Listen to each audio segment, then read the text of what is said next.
शिरडी जाना बिल्कुल भी आसान नहीं है और ये मैंने आपको एक पहली वीडियो भी बताई थी जिसमें मैं पहली बार जब शिरडी गया था तो किस तरीके से मुसीबत तो आई थी, लेकिन बाबा ने उन सभी मुसीबतों को हटा दिया था। और मैं हमेशा ऐसा मानता हूँ कि जब भी आपके शिरडी जाने का प्लान होता है या आप शिरडी जाना चाहते हैं तो वो इतना ईजीली नहीं होता, और अगर होता भी है तो कई बार परीक्षा जो है वो बाबा आपकी लेते हैं और उसके बाद आपको शिरडी बुलाते हैं। फर्स्ट एक्सपीरियंस जब मैं पहली बार शिरडी गया था 2017-18 के आसपास, तो उस वक्त मैंने आपको एक वीडियो बनाई थी, मैंने इस चैनल पर डाली हुई भी है कि उस वक्त क्या क्या समस्या आई, लेकिन चमत्कारी रूप से हम ठीक सही सलामत शिरडी दर्शन करने पहुंच गए। अब जब मैं दूसरी बार शिरडी गया था, और लगभग मैं 3 बार शिरडी गया हूँ, और हर बार कुछ ना कुछ ऐसी प्रॉब्लम तो नहीं कहूँगा, लेकिन ऐसी समस्या ज़रूर आती है, छोटी सी, लेकिन वो भी एक बहुत लिमिटेड टाइम के लिए होती है। और मेरा ऐसा मानना है कि इसलिए शिरडी जाना बहुत मुश्किल होता है, क्योंकि यहाँ तो आपके सारी रिजर्वेशन क्लियर हैं और बाबा ने नहीं बुलाया है, तो कुछ ना कुछ ऐसा होगा कि आप नहीं जा पाएंगे, या फिर अगर आपके रिजर्वेशन भी नहीं हैं, क्लियर भी नहीं है, उसके बाद भी अगर बाबा की मर्जी है तो आप कहीं से भी दुनिया में घूम के शिरडी पहुँच जाओगे। ये मेरा दूसरा एक्सपीरियंस कहता है। तो क्या हुआ जब मैं दूसरी बार शिरडी गया, मेरे साथ क्या घटना हुई। असल में 2019 की बात है जब हमें शिरडी जाना था, और उस वक्त शिरडी जाने के लिए आगरा से एक ट्रेन पकड़नी थी। तो मतलब हमें, जहाँ मैं रहता हूँ वहाँ से मुझे पहले आगरा जाना था और फिर आगरा से ट्रेन चेंज करके शिरडी यानी कि कोपरगांव जाना था। अब असल में हुआ ये कि जो ट्रेन थी, हमारा जो टिकट्स थे 3rd AC में आगरा से कोपरगांव तक के, तो वो जो टिकट्स थे वो क्लियर नहीं थे, मतलब वो वेटिंग में थे। और वेटिंग में होने की वजह से हमें इंतज़ार भी करना पड़ा, क्योंकि चार्ट प्रिपेयर्ड होता ट्रेन का, जब भी हमें मालूम पड़ता कि हमारा रिजर्वेशन क्लियर है या नहीं।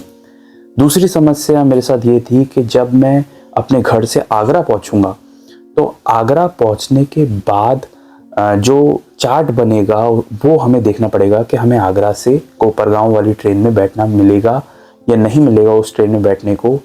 और समस्या ये थी कि आगरा वाली ट्रेन के लिए जो हमने बुकिंग कराई थी उसके रिजर्वेशन क्लियर थे, बिल्कुल क्लियर थे। बट मुझे सुबह 5 साढ़े 5 की ट्रेन थी आगरा के लिए, और आगरा पहुंचना था, और आगरा से लगभग 3 बजे की या 2 बजे की ट्रेन थी। अब हुआ ये कि आगरा तक का, क्योंकि मेरा और मेरे परिवार का रिजर्वेशन क्लियर था, तो हम ट्रेन में गए। लेकिन हम एक दिन पहले तक ये सोच रहे थे, क्योंकि चार्ट जो लेट बनता है, क्योंकि ऑब्वियसली बात है अगर कोई ट्रेन 2 या 3 बजे आगरा आएगी तो उसका चार्ट देर से बनेगा, और हमारी जो आगरा तक की ट्रेन थी वो सुबह 5:30 बजे की थी।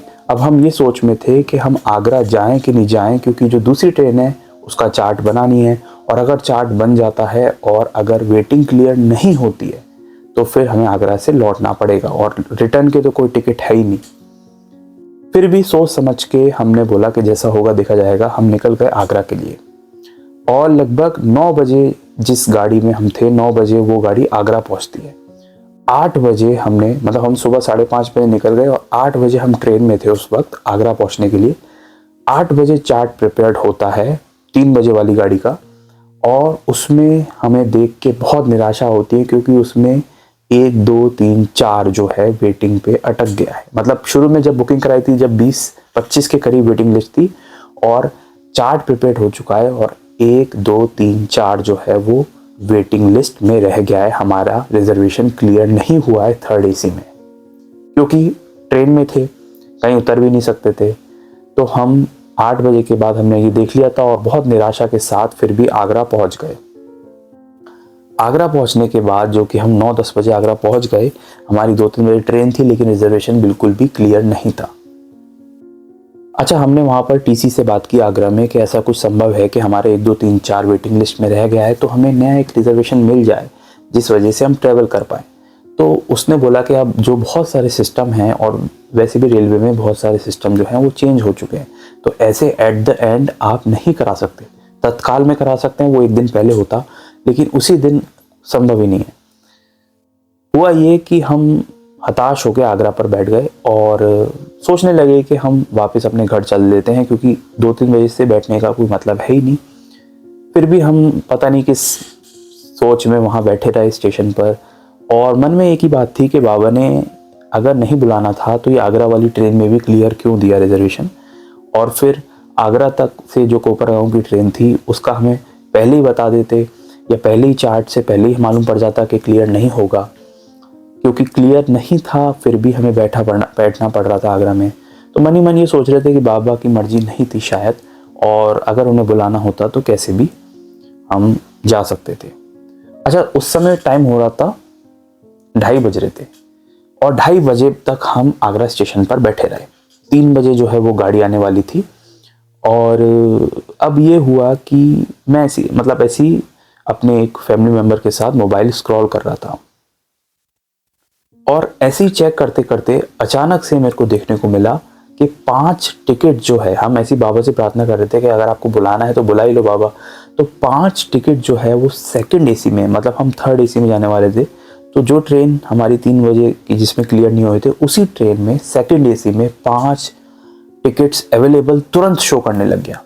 हमारे पास में टीसी भी खड़ा था, और वो भी ये सोचने लग गया कि ये अचानक से इसमें अवेलेबिलिटी कैसे आने लग गई और ये क्या सिस्टम है।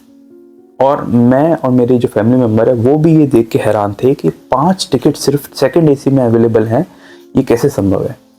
बिना देर किए हमने वो टिकट जल्दी जल्दी वो 4 टिकट्स कराए उन 5 में से, और तुरंत पेमेंट कर दिया। अच्छा, पेमेंट करने के तुरंत बाद मेरे दिमाग में आया कि कहीं ये स्कैम तो नहीं, क्योंकि वो एक मैसेज ही आया था कि 5 अवेलेबल हैं, और हमने उस मैसेज पे यकीन करके और बुकिंग करा ली है। अब शायद हमारे साथ स्कैम हो गया है, पैसे भी कट गए हैं, क्योंकि टीसी भी ये मानने को तैयार नहीं था कि ऐसे जो अवेलेबिलिटी नहीं आती है, और ऐसे 5 अवेलेबल आना, और ट्रेन के आने के आधा घंटा पहले। आगरा से चलती नहीं थी ट्रेन, बट आगरा आ रही थी, तो संभव ही नहीं है। तो हम डर गए कि ये हमारे साथ स्कैम हो गया है।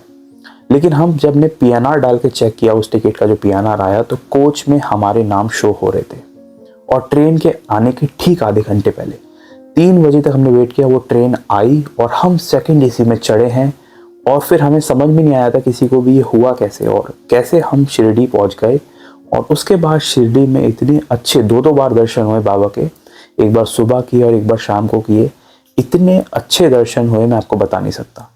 और दिमाग में एक ही सवाल घूम रहा था कि ऐसे संभव कैसे है कि हमारा रिजर्वेशन बिल्कुल क्लियर नहीं था, और आधे घंटे पहले 5 सीट अवेलेबल, मतलब हम थर्ड एसी में जाने की सोच रहे थे तो वो क्लियर नहीं था, और बाबा की मर्जी थी कि तुम थर्ड एसी में नहीं आओगे, तुम सेकंड एसी में आओगे। तो सेकंड एसी में 5 टिकट्स मिलना ट्रेन के आने के आधे घंटे पहले, और ये आज तक मैं इस चीज़ को एक्सप्लेन नहीं कर सकता ये कैसे हुआ। बट इससे मुझे एक चीज़ समझ में आती है, जो जैसे कि मेरा फर्स्ट एक्सपीरियंस था, मैंने बताया था, ये मेरा सेकंड एक्सपीरियंस था जब मैं दूसरी बार शिरडी जा रहा था। एक चीज़ समझ में ये आई कि अगर बाबा की मर्जी होती है शिरडी बुलाने के लिए, तो ना आपकी कोई बुकिंग हो, ना कोई रिजर्वेशन हो, ना कोई तैयारी हो, आप किसी भी तरीके से शिरडी सही सलामत पहुंच जाते हैं। और ठीक उस दिन हमने जो फीलिंग आई है, मतलब उस दिन जो मुझे फीलिंग आई है कि ये बाबा की मर्जी के बिना हो ही नहीं सकता। और यही मैं आपसे कहना चाहता हूँ कि अगर आप सोच रहे हैं और ये समझ रहे हैं कि आप नहीं जा पाएंगे और बाबा की मर्जी हुई तो आपको वो कैसे भी बुला लेंगे, और बिना किसी दिक्कत के दर्शन होंगे आपको शिरडी में। उम्मीद है आपको मेरी यह एक्सपीरियंस जान के अच्छा लगा होगा, और पर्सनल एक्सपीरियंस भी मैं साथ ही साथ शेयर करता रहता हूँ बाबा की कहानियों के साथ। और इसलिए मैं मानता हूँ कि शिरडी अगर बाबा की मर्जी है तो ही जा सकते हैं आप, नहीं तो नहीं जा सकते। ऐसी ढेर सारी बाबा से जुड़ी हुई और बाबा के भक्तों से जुड़ी हुई कहानियाँ इस चैनल पर अपलोडेड हैं। अगर आप इन कहानियों को सुनना चाहते हैं तो इस चैनल को सब्सक्राइब कर सकते हैं। मैं बाबा से जुड़ी हुई कहानी पढ़ता रहता हूँ, समझता रहता हूँ और आप तक पहुँचाता रहता हूँ। मिलेंगे एक नेक्स्ट वीडियो में एक नई कहानी के साथ, तब तक के लिए ओम साई राम।